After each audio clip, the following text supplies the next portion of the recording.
Hi, Statesmen Nation. We are here with Lauren Eldridge as we prepare for the 2025 women's volleyball season.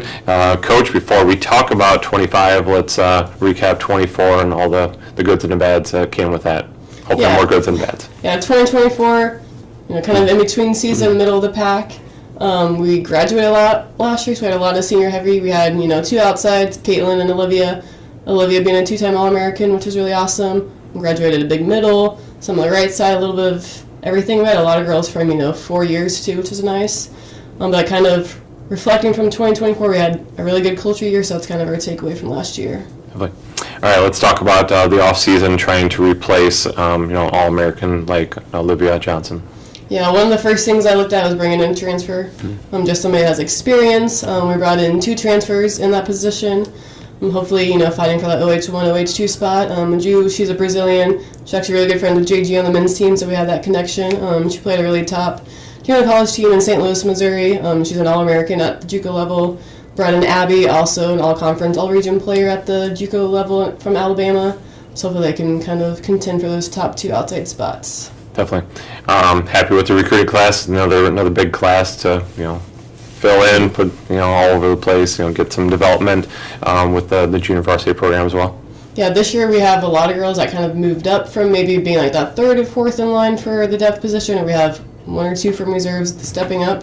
So I'm excited to see that because they know the program, they know what we want as coaches, their offense-defensive schemes, so hopefully they can just kind of slide into top 2 spot instead of having to bring somebody from outside that's still kind of getting their bearings and those jitters of the first week or 2 of season. Definitely. All right, let's break it down by position, however you want to go. If you want to start with outsides, you want to start setters, you roll. Let's go outsides. We have probably our most competition, honestly. We have the 2 transfers. Abby can play on both outside, right side. I'm probably going to be looking at the right side for Abby. We have Emily that's coming back from last year. She's kind of played everything. Freshman year, middle, last year as a sophomore, middle, right side. Now she's going over the outside spot. Probably see her in a little bit of both for the season, but right now probably an outside for us. Maju, she's a transfer on the outside for us. Then we also have a couple others that are hopefully contending when we have those games so we can get everybody involved. Middle, we have Key returning for us. It's her senior year. She got contacts this summer, and she is seeing the ball way better than she ever has. Okay. So that is awesome. We have Jocelyn coming back. She was on reserves for us. And then we have a freshman that I think can really contend for that second middle spot as well, Callie. Then on the right side, we have a really awesome freshman, lefty. We love our lefties. Alex. And then we have Haley that's going to be a sophomore, also a lefty. And then Abby will contend for that other spot as well. And we have all of our setters coming back. We have 1 freshman setter in the group. We have Mia. She was a DS for us last year, coming back to be a setter in her senior year. Emily, and then we also have Lydia looking for that 6-2 spot. I'm not sure on what 2 setters yet, but all 4 of them can contend for that. We have Kaya back. It's going to be her 3rd year in that Lib jersey, so excited for her. And she's had a really awesome preseason. I think that's all the positions. There you go. Any other defensive specialists? I mean, obviously Kaya's going to lead the defense, but anybody else you want to? Yeah, Morris, we call her Skittles. She was our Lib for reserves last year. She was all-tournament for our reserves team last year, so she's coming in for that DS role. We also have Maddie. That was a varsity freshman last year and kind of was our serving sub last year. She's looking to maybe get some more DS role or that serving sub specialist again. Yeah. All right. You have Hannibal Grange starting off the year. Then we have a trio of tourneys in there, including obviously us hosting once again at Labor Day. So talk about how the non-conference schedule is going to prepare you for what is always a very hard conference. Yeah, so we're going to Hannibal to get 2 games, kind of hopefully get some tweaks out, and then we head into a big tournament in Sioux City, Iowa. 3 out of the 4, I believe, are nationally ranked or receiving votes, and then that next weekend is our Labor Day, so it's nice to be at home, kind of see how it works to play at home. We also play Columbia College that week, another really, really good team.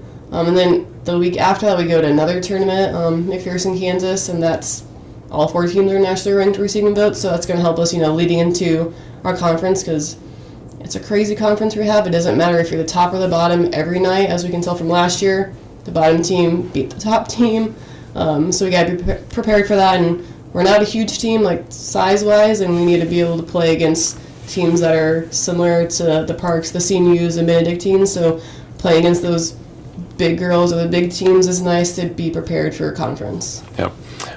Just real quickly with conference favorites, dark horses. Somebody that just really you think is going to probably have a surprise year. Yeah, And that can obviously include us as well. Yeah, surprise. I mean, William Woods and Missouri Baptist, they're new, so we don't know a ton. I know them a little bit just from watching them outside, but they got new coaches, new players, so it just kind of depends. I think Missouri Baptist will be at the top. They usually always are. Curious to see how Mid-Am is, just because they graduated a lot of their big pieces. They had kind of a great last 2 weeks of the season. They surprised everybody in postseason. I don't know about the other teams. I think we are going to have a really good season. I think we're going to surprise some people just because we are a new team and nobody knows what to expect from us. Just kind of curious to see how everything falls this year. It's always different every year. You never know. All right, let's throw a bow on it. Talk about how you guys are going to accomplish your goals. Yeah, first thing is, our culture is really working and we actually generally get along. We love each other. Our competition at practice is high level, so making sure we're pushing each other and just, contending for those top 2, top 1 spots in practice so we can translate that into game and making sure we're taking care of business off court to make sure it's going good on. We're doing a lot of individual practices and a lot of setter-hitter connection work. So hopefully that can translate going into our first games. Awesome.